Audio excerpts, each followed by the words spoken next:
आप देख रहे हैं इंडिया टाउन न्यूज भारत की बात। नमस्कार, जय जोहार। आप देख रहे हैं इंडिया टाउन न्यूज भारत की बात और मैं हूं आपके साथ सुधीर मिश्रा। स्वागत है आपका हमारे खास बुलेटिन राजधानी सरकारधानी में, जहां हम आपको छत्तीसगढ़ की महत्वपूर्ण खबरों से रूबरू कराएंगे।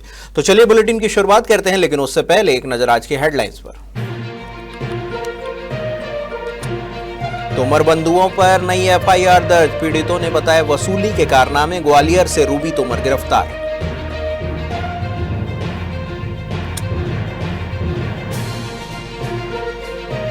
छत्तीसगढ़ की राजधानी रायपुर में बड़ा हादसा, 7वीं मंजिल से गिर गई लिफ्ट। इंद्रप्रस्थ सोसाइटी में लिफ्ट गिरने से 2 महिलाएं हुई घायल।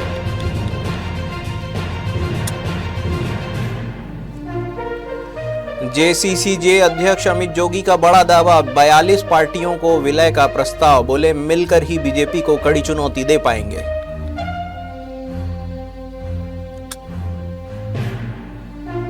एपीएल अपोलो का बड़ा कदम, औद्योगिक निवेश और स्वास्थ्य सेवा का बूस्ट। 1200 करोड़ का निवेश का प्रस्ताव।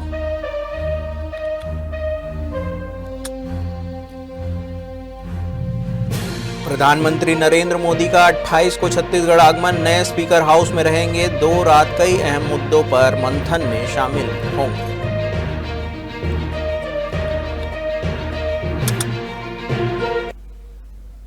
तो चलिए खबरों की शुरुआत करते हैं राजधानी रायपुर से। सूदखोर और हिस्ट्री शीटर तोमर बंधुओं के खिलाफ एक और एफआईआर दर्ज हुई है। कारोबारी संजय चांडक ने देवेंद्र नगर थाने में शिकायत दर्ज कराई कि वीरेंद्र सिंह तोमर उर्फ रूबी तोमर और रोहित तोमर ने उनकी दुकान से धमकी देकर बेडशीट, पर्दे समेत करीब 10,50,000 का सामान ले लिया और पैसे तक नहीं दिए। पैसे मांगे जाने पर खुद को करनी सेना का अध्यक्ष बताते हुए दुकान बंद कराने की धमकी दी। वहीं पर घर जाकर पैसे मांगने पर मारपीट के आरोप भी लगाए गए। दूसरी तरफ सूदखोरी, हत्या, बलात्कार जैसे मामलों में जेल में बंद वीरेंद्र तोमर और फरार रोहित तोमर से पीड़ित लोग अब खुलकर सामने आ रहे हैं। पीड़ित हरीश कछवा ने बताया कि कैसे 2 लाख उधार देकर 20 लाख रुपए वसूल लिए गए और शुभ्रा तोमर ने घर आकर मारपीट की, जिससे व्यापार खत्म हो गया और नौकरी करनी पड़ रही है। वहीं पीड़ित जयदीप बनर्जी ने कहा कि उनसे 5 लाख की जगह 55 लाख रुपए वसूले गए, चेक बाउंस कर ब्लैकमेल किया गया और आज भी गुर्गों की धमकी मिलती रहती है। पीड़ितों ने करनी सेना के राज शेखावत से तोमर भाइयों का समर्थन छोड़कर मदद करने की अपील की है। छत्तीसगढ़ की राजधानी रायपुर से एक बड़ा हादसा सामने आया है। शहर के इंद्रप्रस्थ सोसाइटी में स्थित डी ब्लॉक की लिफ्ट 7वीं मंजिल से अचानक गिर गई, जिससे 2 महिलाएं गंभीर रूप से घायल हो गई है। घटना के दौरान मौजूद लोगों और सीसीटीवी फुटेज में हादसे की भयावहता साफ दिखाई दे रही है। सूत्रों के अनुसार लिफ्ट ऊपर की ओर जा रही थी और जैसे ही यह 7वीं मंजिल पर पहुंची और पहला दरवाजा खोला गया, लिफ्ट बेकाबू होकर नीचे गिर गई। हादसे की चपेट में आने से दोनों महिलाएं गंभीर रूप से घायल हो गई। पास में मौजूद अन्य लोग तुरंत मदद के लिए दौड़े और घायलों को नजदीकी अस्पताल में भर्ती कराया गया। घटनास्थल पर पहुंचे स्थानीय निवासियों ने बताया कि लिफ्ट का नीचे गिरना अचानक हुआ और कोई चेतावनी नहीं मिली। हमने देखा कि लिफ्ट अचानक 7वीं मंजिल से नीचे गिर गई। अंदर 2 महिलाएं थी जो गंभीर रूप से घायल हो गई। आसपास के लोग तुरंत मदद के लिए दौड़े और उन्हें अस्पताल भेजा गया। छत्तीसगढ़ जनता कांग्रेस के अध्यक्ष और पूर्व विधायक अमित जोगी एक निजी कार्यक्रम में दुर्ग पहुंचे थे, जहां उन्होंने मीडिया से चर्चा करते हुए कहा कि आने वाले समय में छत्तीसगढ़ जनता कांग्रेस यानी कि जोगी कांग्रेस का विलय कांग्रेस पार्टी में किया जा सकता है। उन्होंने बताया कि पार्टी ने इसका प्रस्ताव दे दिया है, अब इस पर विचार करना प्रदेश और केंद्रीय नेतृत्व की जिम्मेदारी है। आपको बता दें कि अमित जोगी ने कहा कि देश में कांग्रेस पार्टी की स्थिति काफी कमजोर है, इनकमिंग बंद है और आउटगोइंग जारी है। ऐसे में देश भर की 42 रजिस्टर्ड पार्टियों में जोगी कांग्रेस में विलय का प्रस्ताव दिया है, क्योंकि सभी का उद्देश्य देश और प्रदेश हित है। उन्होंने कहा कि मेरा कोई व्यक्तिगत स्वार्थ नहीं है, सभी को मिलकर भाजपा की चुनौती का सामना करना पड़ेगा। एपीएल अपोलो इंडस्ट्री ग्रुप के चेयरमैन संजय गुप्ता ने अपनी टीम के साथ नई दिल्ली में छत्तीसगढ़ के मुख्यमंत्री विष्णुदेव साय से मुलाकात की। मुलाकात के दौरान कंपनी ने राज्य में लगभग 1200 करोड़ के औद्योगिक निवेश का बड़ा प्रस्ताव सरकार के समक्ष रखा।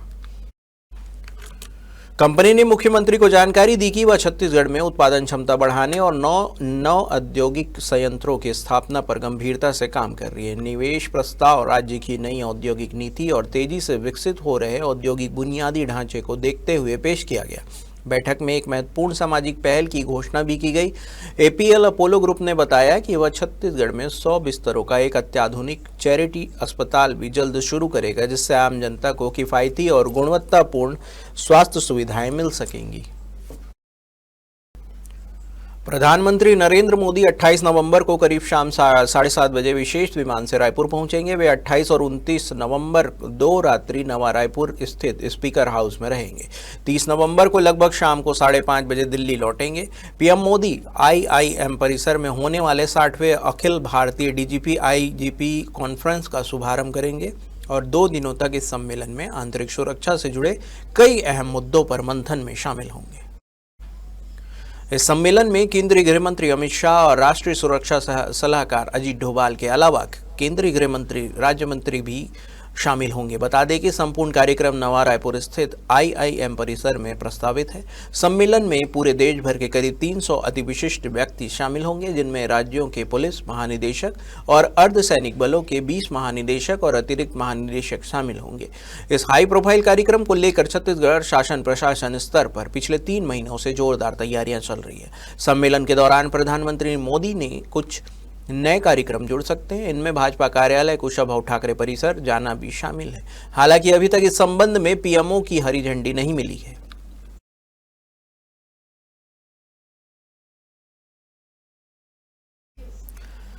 वक्त हो चुका है एक छोटे से ब्रेक का। बने रहिए इंडिया टाउन न्यूज के साथ। कभी कभी चेहरे का छुपा दर्द दुनिया नहीं देख पाती है। दाग, मुहासे, झाइयां सब आपके आत्मविश्वास को कम कर देता है, पर अब नहीं, क्योंकि Rukhsana glow and fair face pack जो दे आपकी स्किन को वो प्यार जो सिर्फ प्रकृति दे सकती है। हर लेयर को साफ करे, हर दाग को करे हल्का और आपकी मुस्कान फिर से लौटाए। Because you deserve to glow naturally.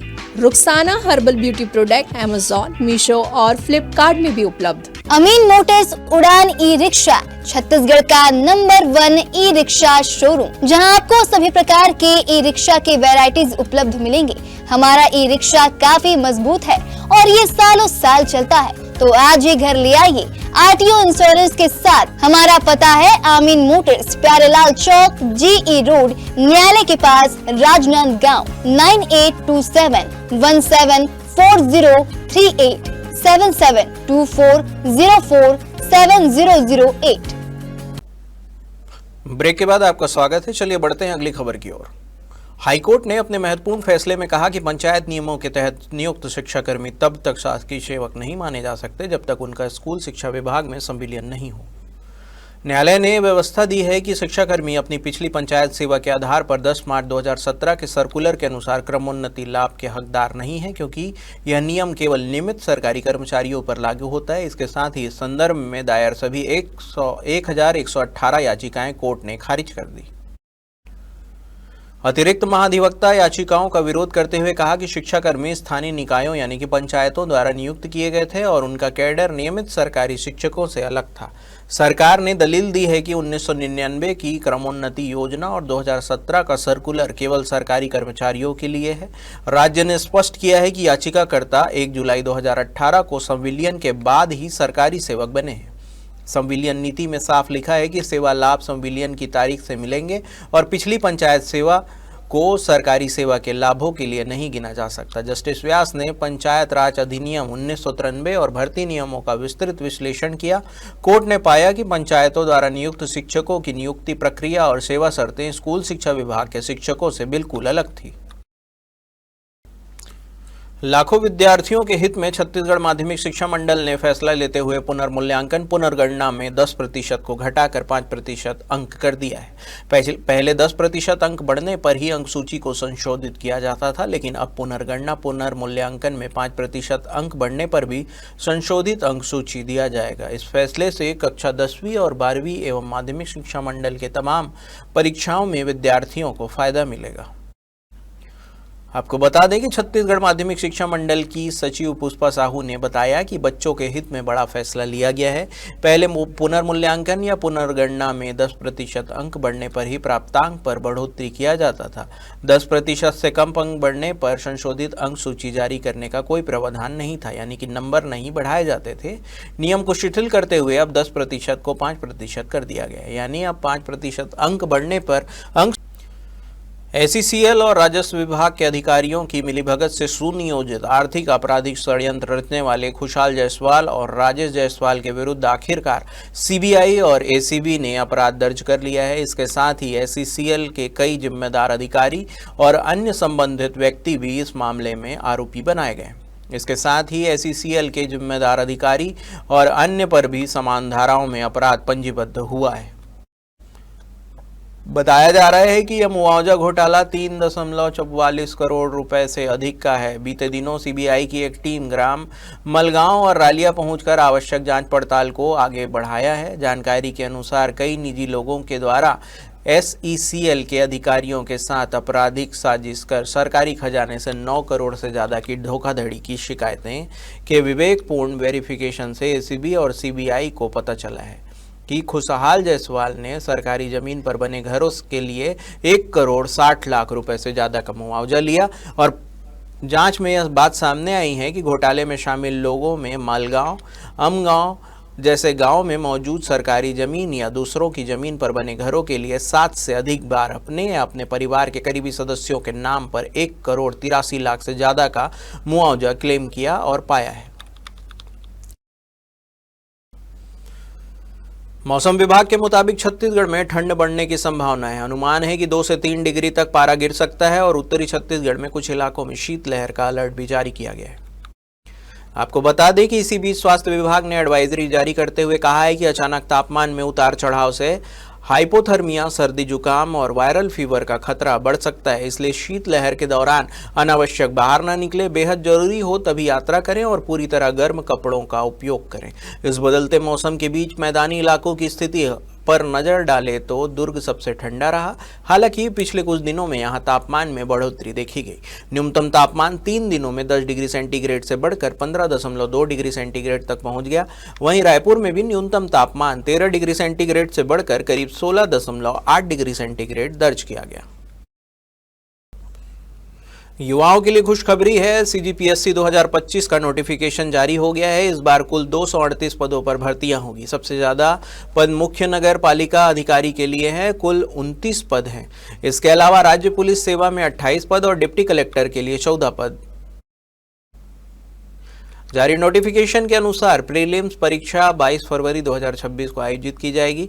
परीक्षा 2 पालियों में होगी। पहली पाली सुबह 10 बजे से 12 बजे तक और दूसरी पाली दोपहर 3 बजे से शाम 5 बजे तक। प्रीलिम्स परीक्षा के लिए आवेदन 1 दिसंबर से 30 दिसंबर के बीच भरे जा सकते हैं। पिछले साल की तरह इस बार भी परीक्षा पुराने पैटर्न के अनुसार ही होगी। आपको बता दें कि पिछली बार कुल 246 पदों के लिए भर्ती की गई थी। सीजीपीएससी 2025 को लेकर यह संभावना थी कि इस बार नियमों में संशोधन होगा, लेकिन इस बार भी कोई बदलाव होने नहीं जा रहे हैं। पिछली बार की तरह प्रारंभिक और मुख्य परीक्षा ही होगी, सिलेबस भी नहीं बदलेगा।